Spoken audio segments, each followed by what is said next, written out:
Assalamualaikum warahmatullahi wabarakatuh. Shalom, Om Swastiastu, Namo Buddhaya dan salam kebajikan.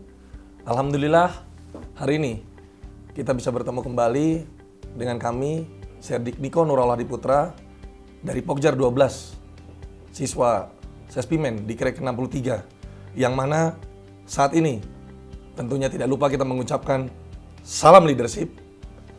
Kembali lagi untuk bisa berbincang kembali dalam Leader Branding Podcast Bicara Ngobrol Santai, yang mana saat ini tema kita adalah mewujudkan pemimpin yang prediktif dan responsibilitas untuk Indonesia maju.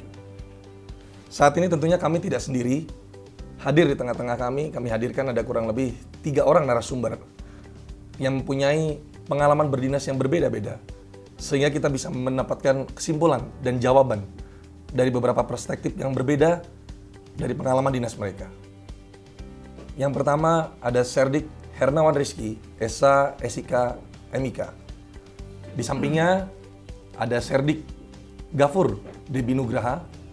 Beliau hadir di tengah-tengah kita untuk kita bisa mendengarkan kaitan dengan tema kita, mewujudkan pemimpin yang prediktif dan responsibilitas untuk Indonesia maju. Tentunya kita ingin mengetahui apakah Polri dan TNI untuk ke depan nantinya.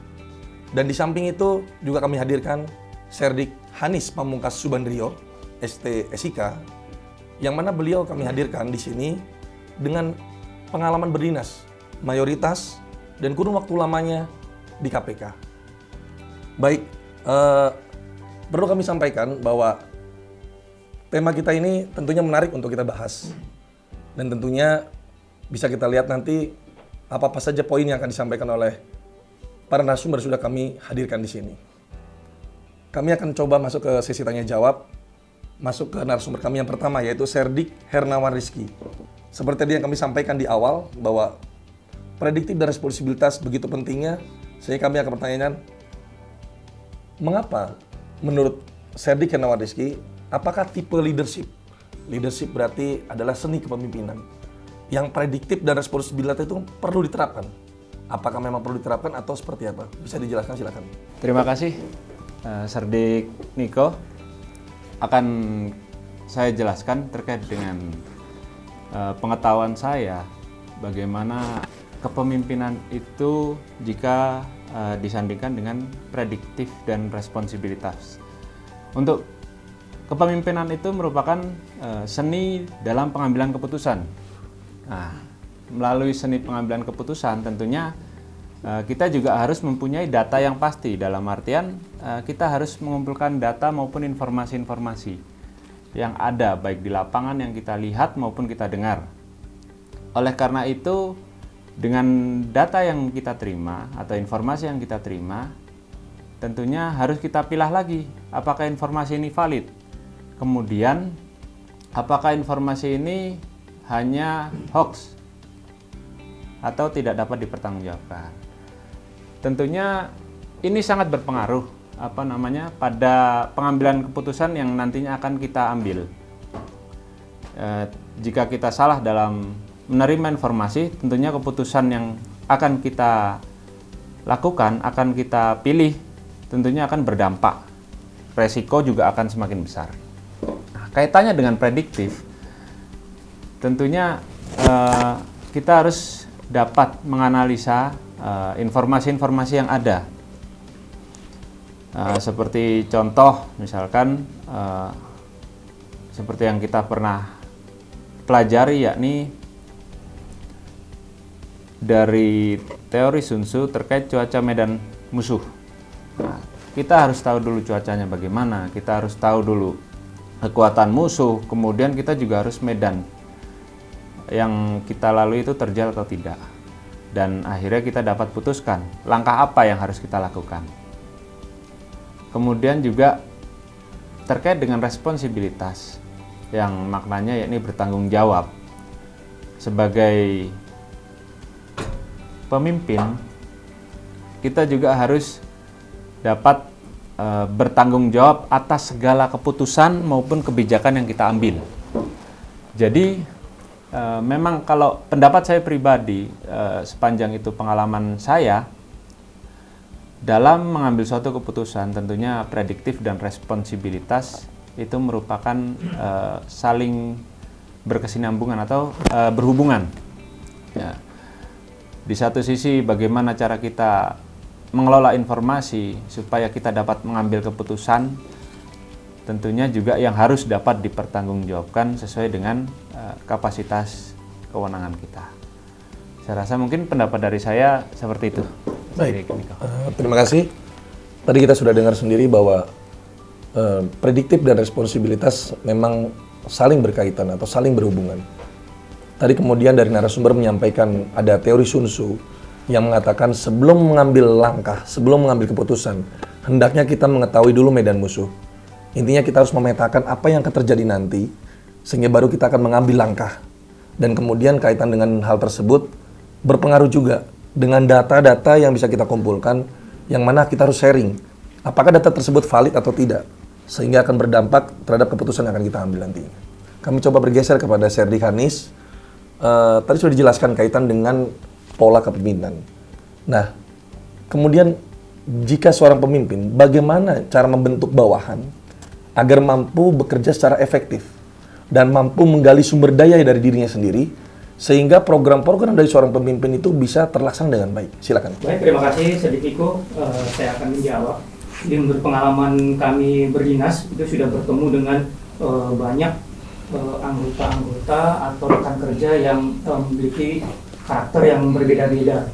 Jadi yang saya terapkan adalah dari awal kita berinteraksi atau bekerja bersama, saya selalu memapping ya, kalau bahasa saya memapping anggota atau rekan-rekan kerja dengan sudut pandang penilaian saya, baik dari kemampuan kerjanya, kemudian dari integritasnya, kemudian dari kebiasaannya, bahkan mungkin kalau bisa sampai pada keluarganya. Jadi saya tahu persis bagaimana kondisi dari anggota tersebut, seperti itu. Karena saya dari pihak luar biasanya bisa melihat lebih bisa lebih komprehensif seperti itu. Nah, kemudian dengan data-data atau dengan hasil pengamatan itu, kita bisa melihat apa kemampuan dan kekurangan dia. Karena tidak ada orang yang tidak mampu sama sekali ataupun tidak memiliki kekurangan. Sehingga kita bisa menutupi misalnya dalam hal kompetensinya kurang misalnya, tapi memiliki semangat, kemudian memiliki integritas. Kita bisa memberikan kompetensi dalam bentuk pelatihan, kemudian pendidikan, kejuruan, dan sebagainya. Ataupun ada orang yang secara kompetensinya bagus tapi semangatnya kurang. Kita lihat apa yang menyebabkan semangat gitu ya, atau semangat atau etos kerja dari anggota kita ini kurang gitu kan. Apakah ada permasalahan dari keluarga atau lingkungan kerja yang kurang kondusif bagi dia. Nah, itu yang perlu kita amati, dan itu yang perlu kita kondisikan sebagai pimpinan sehingga anggota itu memiliki semangat dan termotivasi untuk berbuat yang terbaik dalam melaksanakan tugas. Gitu. Baik, Serdik Gafur, bahwa dalam tema yang kita ambil, mewujudkan pemimpin yang prediktif dan responsibilitas untuk Indonesia maju. Tadi kembali sampaikan bahwa ini punya tema yang erat dengan HUT RI ke-78, yang mana dalam tema tersebut adalah terus melaju untuk Indonesia maju. Nah, tentunya kita juga berharap, sebenarnya apa sih harapan masyarakat terhadap pemimpin, baik dari TNI maupun Polri? Kita bisa tanyakan, Serdik Gafur, sebenarnya tipe pemimpin yang seperti apa yang diharapkan oleh masyarakat? Silakan. Terima kasih dari Serdik Niko selaku host pada siang hari ini. Pada hari ini, saya mencoba menjawab pemimpin yang diharapkan pada saat ini, kurang lebih pemimpin yang bisa mengayomi, melayani, dan memahami anggota ataupun rekannya ataupun masyarakat, bisa menampung segala aspirasi, bisa menjadi suri teladan, dan bisa bekerja bersama-sama dan memberikan semangat dalam bekerja. Di samping itu, tadi yang disampaikan adalah prediktif. Harus bisa memprediksi permasalahan dan mengatasi permasalahan tersebut. Jadi permasalahan itu tidak bisa langsung berkembang sudah selesai di saat itu juga. Dan responsibel, harusnya responsibel ini kita harus respect atau artinya sensitif terhadap permasalahan-permasalahan baik itu dari anggota, keluarga anggota ataupun dari masyarakat. Apabila ada yang memberikan masukan atau aduan kepada kita pada saat kita menjadi pimpinan nanti. Mungkin itu saja yang bisa kami sampaikan. Baik, terima kasih. Tadi disampaikan bahwa harapan apa, tipe pemimpin yang seperti apa yang sebenarnya diharapkan oleh masyarakat.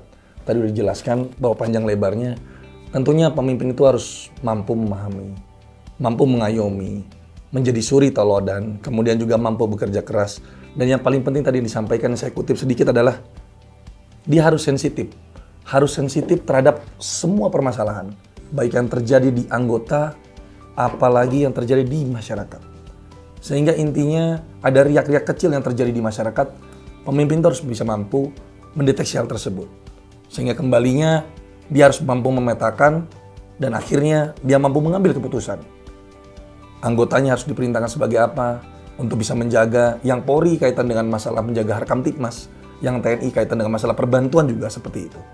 Jadi tadi disampaikan bahwa kutipan yang bagusnya adalah harus sensitif terhadap setiap ada permasalahan yang terjadi, baik di anggota maupun di masyarakat.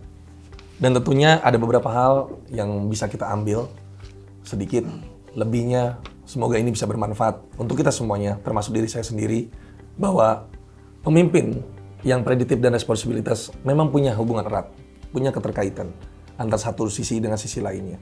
Dan hal tersebut sangat penting, apalagi kaitan dengan masalah beberapa pelajaran yang kita terima di Sespim Mendikat Polri ini.